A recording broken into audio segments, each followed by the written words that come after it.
Hi there, thank you for joining our webinar on how to improve operational excellence in your hospitality business. My name is Shannon and I work for Venners, who are the leading operational experts in the UK for the hospitality industry. Joining me today is Duncan, the Head of Compliance for Venners, and we're discussing operational excellence, which simply can be defined as running a business as efficiently, effectively and profitably as possible. Duncan is the perfect person to talk on this topic because of his long career within hospitality, which has spanned various management roles across hotels, restaurants, contact catering, and pubs. He now brings that experience to his role in Venice, offering expert insight on raising standards and driving operational excellence through compliance monitoring. Duncan has built and advised on audit programs for national fast food chains, regional brewers, and restaurant companies with nationwide portfolios.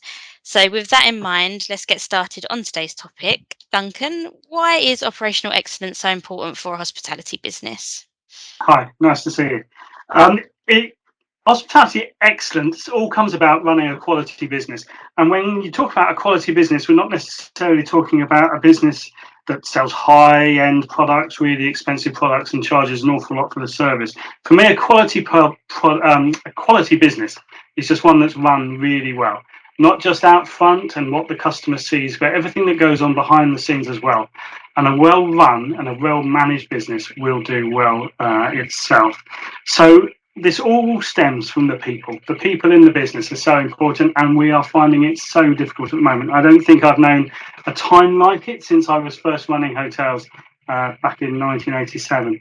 It's difficult to keep the staff. It's difficult to recruit the staff, and those staff that we are recruiting are working longer than they should, covering more roles than they should, and they're not getting the training that they deserve. And indeed, a lot of them have got a gap in their training because of lockdown. So we're talking about bringing back excellence into the business, which may have taken a bit of a knock over the last few years. And I believe it's key to any business succeeding. And how would you say then, as with your role as head of compliance, what would you say that bears relevance to when it comes to operational excellence? So really, I can hopefully lead by example and pass on some of the things that I've seen, not only in my job with Venice, but from previously working through the industry. Essentially, we're talking about setting standards so that the staff understand the standards, setting standards so that the customers start to appreciate that they can trust the business, they can rely on the business. I always use the old, where would you take your granny for lunch? You take your granny to lunch in a business you trust. If you can trust a business to be consistent, and it doesn't matter if it's a fish and chip shop or the Ritz Hotel, it needs to be consistent every time you go there, so that when you make a booking to take granny for lunch, you can be sure that it's going to be good quality. Good quality businesses shout out right from the back of house all the way through to the front of the staff, and the staff have controls that they understand, they have boundaries that they understand, and they have standards that they're going to achieve. And once you communicate this all the way through the staff, any business will shine, no matter what end of the market they're at. So compliance comes in to really just making sure that the staff understands what's expected of them, and you can measure it to take your business forward. If you can measure it, you can manage it. It's as simple as that. Nice. So what consequences would you say then will come from a business not prioritising its operational excellence? So I'm sorry to say, I have seen the pitfalls. It basically comes down to protecting your business. And that isn't just about protecting profits. Of course, that's important to make sure that you understand where your banking has come from and how the money was generated through the till, and any corrections that were made to the till that you're not happy with.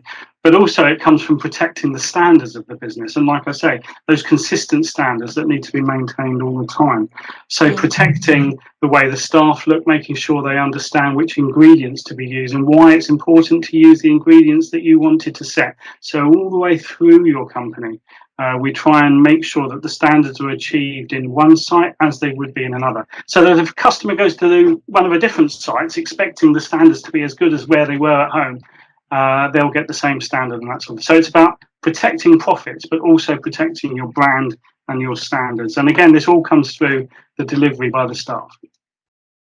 Makes sense. Would you be able to give us any real life examples then? Just obviously no names or anything like that, but just any real life examples you see where you've really seen this when a business has failed to prioritize it and not achieved operational excellence?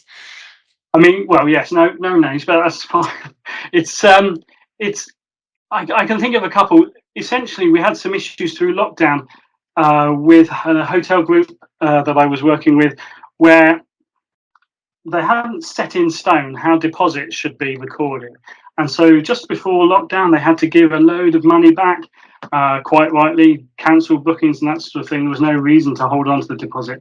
So as they were giving deposits back, they realised that they weren't keeping a good note on deposits. Some of the deposits had been recorded as sales and hadn't been put in the deposit ledger, and had boosted the sales artificially. So when it came to then returning deposits, there was less in the deposit ledger than was being called upon. Um, it was a basic error in control of a mechanism behind the scenes that's actually eroded some of the profits for that year. But then also we're talking about understanding staff perceptions of what they're allowed to do and not allowed to do. I've worked with one company where they were maybe a little too generous with their staff offer, maybe a little bit fuzzy, maybe a little bit woolly, always keen to keep the staff happy, but it gets abused. And casual pilfering takes place. A chef that thinks it's okay to have a bottle of Budweiser at the end of the night because nobody's really said anything. So keeping good control of staff food and how you're recording your wastage. Because if they know that wastage isn't being recorded, then it's a sort of a little bit of a route to casual fraud from the staff if they know that nobody's really keeping an eye on things. So this was really an issue where a company didn't keep an eye on things and were maybe just a bit too lax with the staff, thinking wrongly that actually, keeping the staff happy and stuff was the way to go. But actually, I don't think it was in this instance. And then monitoring brands comes from, well, the best example is franchises that we work with, where one franchisee may be sort of taking a few shortcuts that they shouldn't, and unless you've set in stone, either at the contract stage or with us as we go around checking things, that those standards need to be maintained, not just for your site and because it's important at your site, but because if you don't do it at your site, customers won't be persuaded to go to another site. So it protects the whole brand. And people that take on franchises are usually sort of entrepreneurial, and they can usually see a shortcut and they can usually find a cheaper way to do something,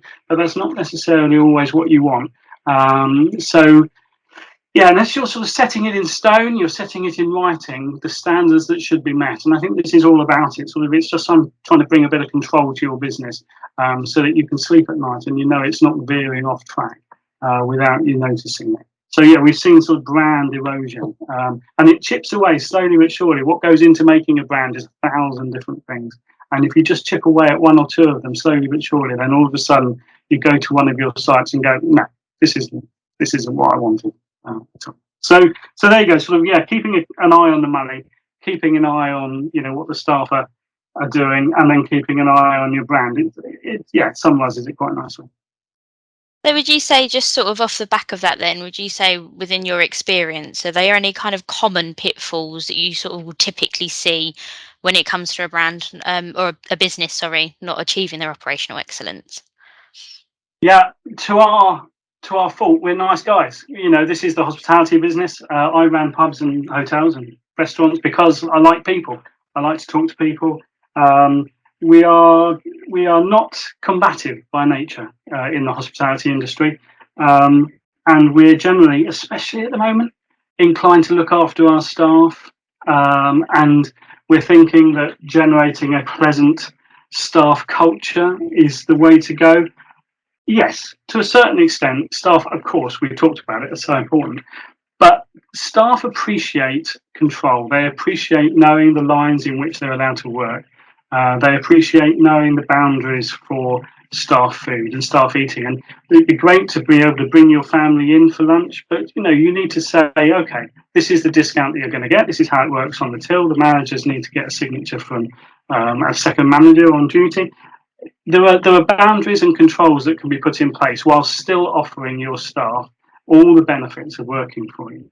So try to bring in controls that supplement and complement the atmosphere that you're trying to encourage within the business. So, one of the pitfalls is, we're really nice people. And then the other one is, okay, so you say, right, well, I'm going to reward the chef.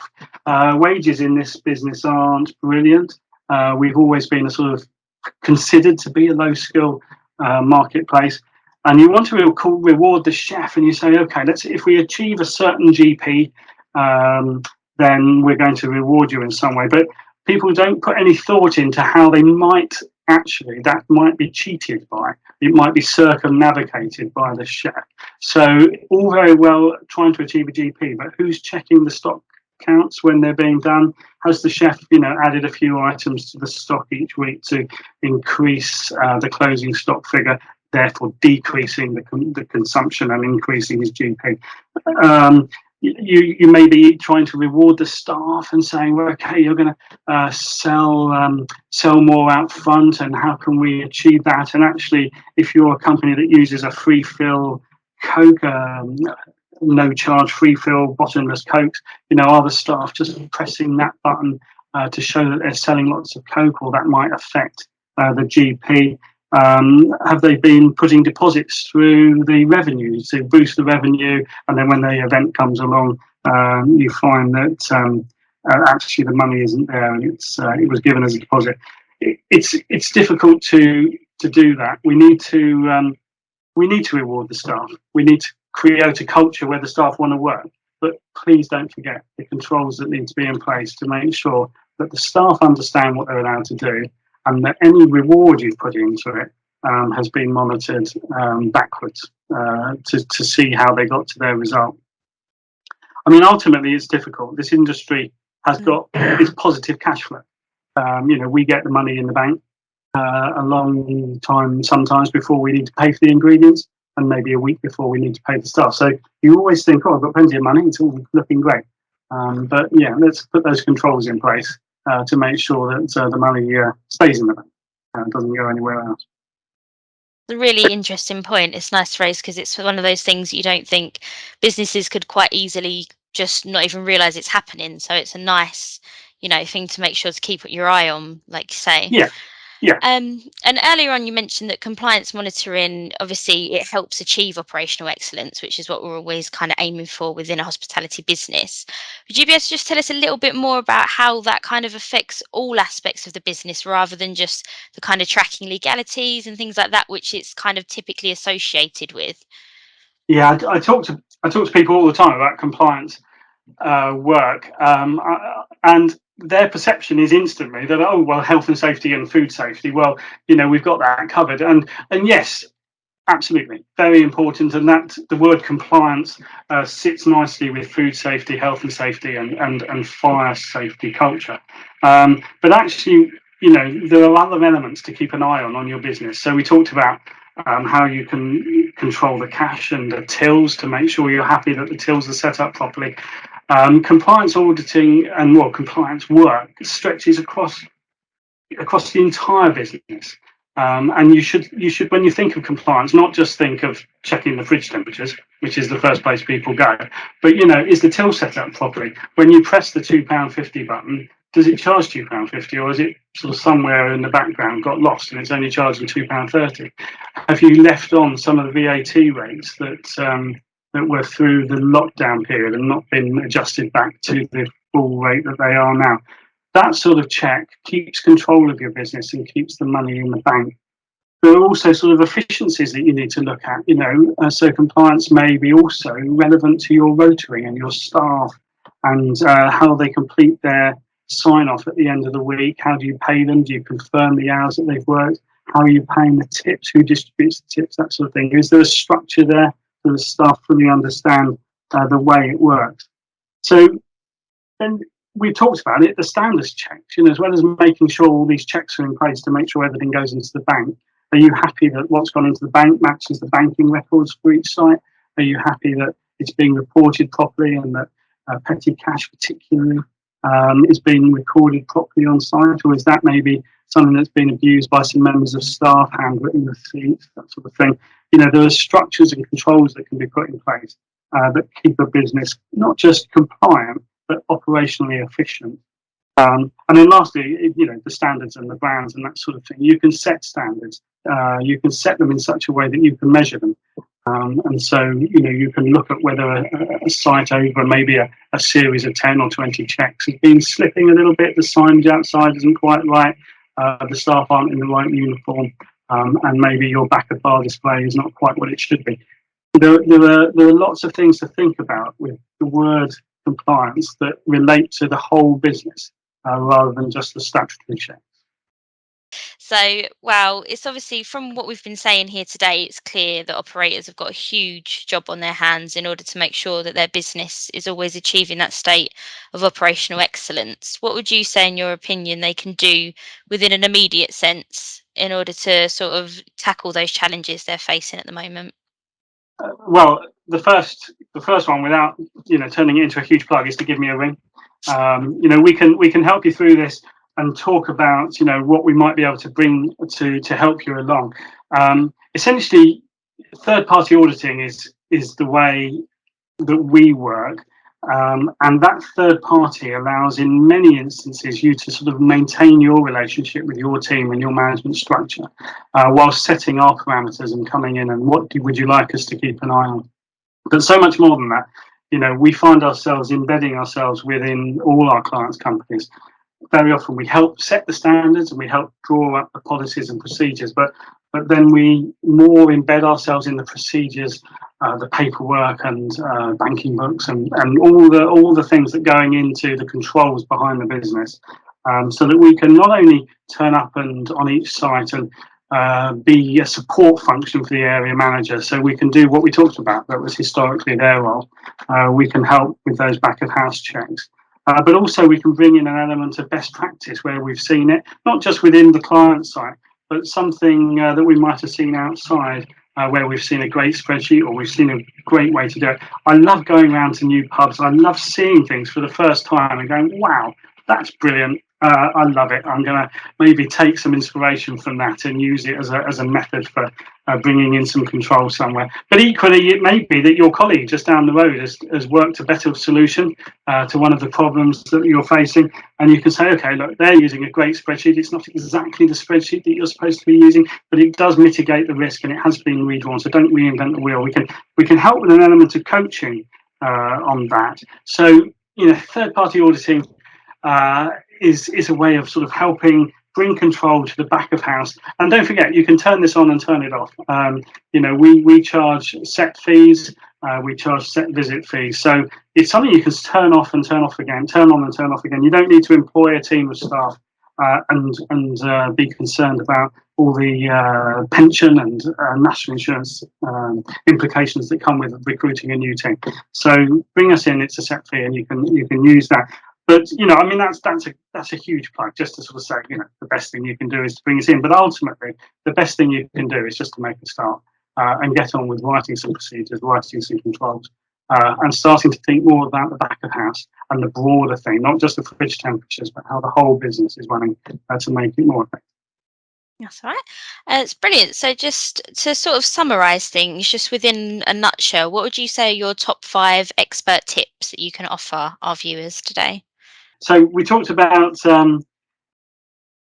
making sure there are procedures in place, so you know where things are. I think the trick is not to be afraid to challenge